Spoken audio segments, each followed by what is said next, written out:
Les chéris, allez, on va parler de... tout le monde attendait que je donne le nom de la nouvelle émission. Ah oui, c'est bon. Alors bon, comme je l'ai lancé, donc tout le monde s'est jeté dessus, tout le monde parce qu'en fait, ils sont en train de travailler, le service artistique, la direction artistique, donc est en train de travailler. Donc forcément, il y a eu des fuites, comme chez certains chroniqueurs. Forcément, il y a eu des fuites sur le nom de notre prochaine émission, télé. Sachez que le nom, alors franchement, le nom, je l'ai eu très vite, en fait. Je l'ai eu très vite. J'avais déjà ce nom-là en tête. Si je devais... un jour, en fait, il était possible... À un moment, j'avais des contacts avec cette chaîne, peut-être parce que elle allait peut-être être à vendre. Quand il y avait... vous vous rappelez, quand il y avait eu peut-être la fusion TF1 M6. Ah oui. Et à un moment, c'est vrai que je m'étais intéressé à cette chaîne. D'ailleurs, c'était sorti dans les journaux, peut-être pour racheter cette chaîne, pour racheter W9, parce que M6 devait... lâcher une chaîne, puisqu'ils en avaient trop. Et c'est vrai qu'à l'époque, je m'étais dit, si je le fais une nouvelle émission sur W9, je l'appellerai comme cela. D'accord. Et donc, j'ai toujours eu ce titre en tête. Donc ça fait longtemps. Exactement, ce titre, qui est donc, l'émission s'appellera Tout beau, tout neuf. Avec un neuf. Parce que ça veut dire beaucoup de choses. Tout beau, ça c'est pour vous, pour ceux qui seront là. Et tout neuf, c'est parce que c'est tout neuf. Une nouvelle aventure. Le neuf, comme c'est sur la neuf. Et hashtag TBT9. Donc voilà, donc ça, c'est implacable. Ça c'est sûr. Est-ce que ça a beaucoup plu à Géraldine Maillet? Oui, mais je trouvais ça très efficace, sexy, sexy. complètement hanounesque dans l'ADN, je trouve. Ouais. Voilà, ça fait très bande, ça fait très acronyme. C'est là que ça se passe, c'est un rendez-vous. Enfin voilà, je trouve. J'aime bien le côté de nouveau départ aussi. C'est une très bonne marque. Ouais. Voilà, vraiment très efficace. L'idée qu'on arrive sur une nouvelle aventure, quoi. Ouais, c'est sûr. Ouais, c'est ça, Benaïm, vous arrivez sur une nouvelle aventure. Moi, j'aime bien l'idée, j'aime bien cette idée-là. Oui, mais c'est la page blanche et en même temps, ça ne peut être que Cyril. Il y a quand même de l'ADN de Cyril. Ouais. Exact. Bah merci. On reste dans l'été. Oui. On reste dans l'été. Voilà. Non, c'est bien. Voilà, vous en êtes content? Très bien, je suis assez content. Tout le monde aime autour de vous? Votre maman, par exemple, elle en pense quoi? Je sais pas demander, mais je sais que il y a beaucoup de gens qui aiment. Voilà, merci. Voilà, c'est tout ce que vous aviez à dire d'Artigol. C'est une très bonne anecdote. Il a pas 17h journée, elle a pas 17h personne. D'Artigol, il est Très bonne trouvaille. Je vous souhaite le meilleur. D'Artigol. Alors, voilà. Non, mais ce qui est bien, c'est que déjà le hashtag, il y est, quoi. Ça y est, efficace. Ça y est, on voit tout de suite en TT et tout ça, c'est évident. Ça, je trouve que c'est fort. Ça veut dire que c'est déjà viral. Ouais, ça y est. Ouais, c'est vrai, TBT9, il est déjà en oui, ça y est. Hashtag TBT9 est déjà en top tweet. Franchement, j'aime beaucoup le hashtag. Ouais. TBT9, je trouve que c'est voilà. S'il s'appelait Dartigol, s'il s'appelait voilà. Merci. C'est bien. Merci. S'il s'appelait. Est-ce qu'il y a des auditeurs? Il y a des auditeurs qui veulent réagir là-dessus. 01 80 20 39 21 sur Europe 1, bien sûr, parce que j'avais dit que je le donnais aujourd'hui, bien entendu, le titre de l'émission. Après, il a fuité. Voilà. Bien sûr. Comme certains chroniqueurs ici qui ont des fuites. Je le dirai jamais assez. Mais quand ça fuite comme ça vous énerve, non? Oh, pas du tout, j'adore ça. Ah ouais, vous aimez les fuites? J'adore ça. Les fuites. Cette phrase est folle. Mais j'adore ça, au contraire. Ils ont pas compris. Plus ça fuite, plus c'est magnifique. Est-ce que vous avez déjà une idée peut-être du logo, enfin de la forme? Non, on va le faire cette semaine. Ah, cette semaine. On le fait cette semaine. Cette semaine. Demain, j'écris la bande-annonce. Génial. J'écris la bande-annonce, qui est déjà en tête. Voilà, je vous le dis. Ok. La bande-annonce. J'ai déjà la Vous avez la musique? J'ai déjà le générique. Oui. Non mais voilà, non, franchement, j'ai la bande-annonce. Il faudra que la bande-annonce se tourne avant l'été pour être diffusée. Bien sûr, elle va être diffusée très rapidement. Très rapidement. Elle va être diffusée là. Donc il va falloir la tourner dans les 15 jours qui arrivent. Ah oui. La bande-annonce, oui, vous allez voir. Franchement. Ah, il y a le nom de Jade Leboeuf aussi qui est sorti. Ah oui. La fille de pas que d'ailleurs voilà, c'est la jeune fille, c'est une jeune fille elle a fait pas mal de elle était traître cette saison. Très exactement. Elle a dû partir parce qu'elle a eu un petit problème familial. Jade Leboeuf, voilà, qui peut-être rejoindra l'équipe, c'est ce qu'ils ont dit dans les gazettes. Ce qu'ils ont dit dans les gazettes. Écoutez, vous êtes en mesure de confirmer ou pourquoi pas? Je vous y réfléchissez? Elle est très sympa. D'accord. Elle est très sympa, pourquoi pas? Franchement, avec grand plaisir. La table en forme de W. La table aussi, la forme de W, c'est vrai ça aussi? On travaille dessus. Le code couleur violet, vous travaillez aussi dessus? On travaille dessus. C'est pour l'instant, on n'est pas arrêté sur une couleur. Dans le sud-ouest? Ça fait longtemps que je veux une arène. Oui, c'est sûr. Oui, donc ça. Et l'émission sera tournée à la Canal Factory. Je sais pas du tout. On sait pas du tout encore. On est en train de. Donc il y a des fuites. On ne sait pas quoi en fait. Il y a des fuites. Mais partout, il y a des fuites comme chez certains chroniqueurs. C'est sûr. Il y a des fuites comme chez certains chroniqueurs. Exactement. Moi, j'aimerais qu'on revienne 2 petites secondes quand même sur la fermeture de C8, parce que c'est vrai que c'est quand même fou. cette histoire. Vous avez vu que les jeunes filles des Animaux de la 8 vont être dans le groupe TF1? Oui, c'est ça. Ouais. Alors c'est quoi? C'est du frais ou bien elles vont tourner des nouvelles émissions? Pas compris, mais en tout cas, apparemment. Pour moi, elles vont tourner des nouvelles émissions. C'est trop bien. Je suis très contente. Je suis contente pour elles, moi, vraiment. Parce qu'elles méritaient. Parce que l'émission était produite par Guillaume Janton, et je pense que les anciennes émissions qui restaient un petit peu, elles vont être diffusées comme ça. Ah, c'était Guillaume, je crois que qui produisait, ouais, je crois. Ouais, je crois.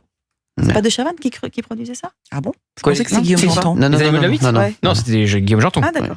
Après, non, je sais plus. En tout cas, c'est formidable qu'elles aient trouvé. Non, mais c'est sûr. Oui, franchement, elles avaient beaucoup de talent. Après, j'aimerais que les auditeurs me disent 01 80 20 39 21. Quand même, cette décision de l'Arcom est folle.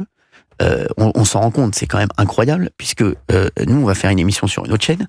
Les jeunes filles des Animaux de la 8 se sont retournées sur TF1.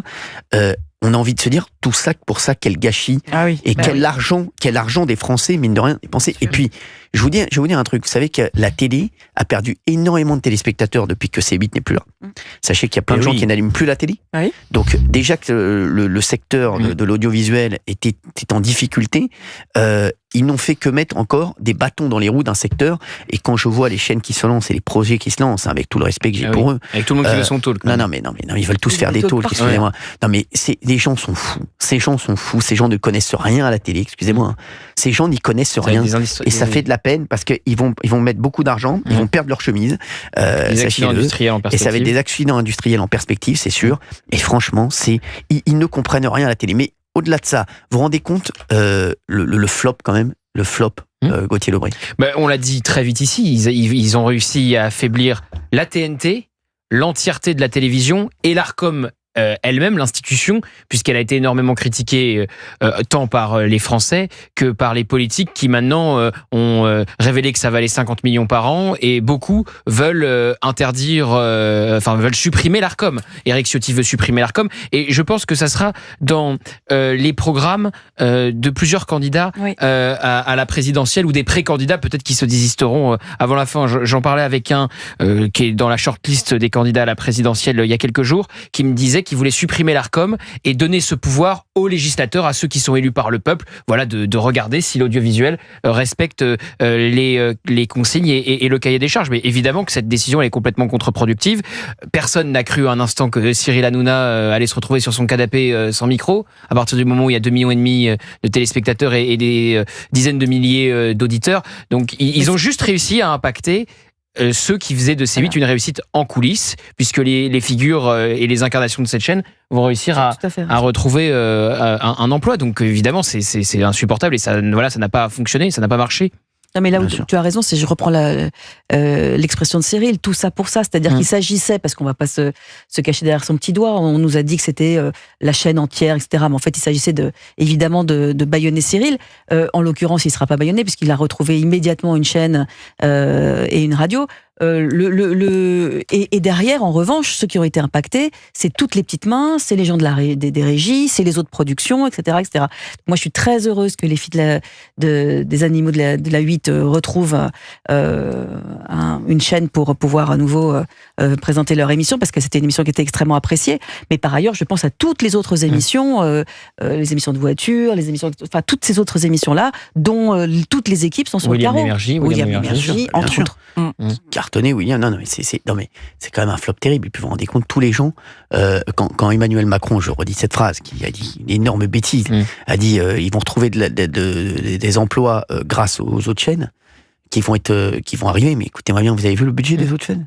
Il faut regarder. C'est même pas le budget de ces stars. Mais bien sûr. Non, mais c'est l'audience qui a baissé sur le créneau de TPMP, 19h, 21h30. L'audience chute et Exactement. Même Quotidien n'a pas récupéré cette audience. L'audience chute, c'est-à-dire qu'il y a énormément de gens qui ont éteint la télé. Voilà. Il y a à peu près 20-30% de gens qui ont éteint la télé. Les gens vous le disent, non, quand vous croisez les gens? Ils vous disent pas, je regarde plus, vous revenez sur la télé.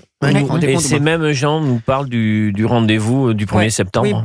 Sur la 9, sur W9. Ça risque de, je pense que ça va marchouiller. Mais moi, je vais vous dire, on en parle pas assez, mais c'est vrai que quand même, c'est c'est quand même un gros coup pour quand même W9. On va pas se raconter l'histoire, hein, même si c'est un énorme coup. Hein. Quel autre événement médiatique à la rentrée? Mais voilà, donc c'est vrai que. C'est pas le talk show de T18, hein? Non, ça c'est sûr. T18, moi je croyais que c'était une bataille navale. On leur souhaite bonne chance, mais bien sûr, on leur souhaite bonne chance, on leur souhaite pas de mauvais esprit. Hein, Si T18 après, ils se sont réjouis de la fermeture de C8. Ah oui, alors vous avez raison. Il y a du mauvais esprit. West France, j'ai pas de problème avec eux. Voilà, ils vont faire le truc. Les pauvres. Non mais c'est vrai, non mais ça va être compliqué, ils le savent eux-mêmes. Hein. Mais T18 se sont quand même réjouis de la fermeture de C8, hein, je vous rappelle. Ah oui. Bien sûr. Ben voilà.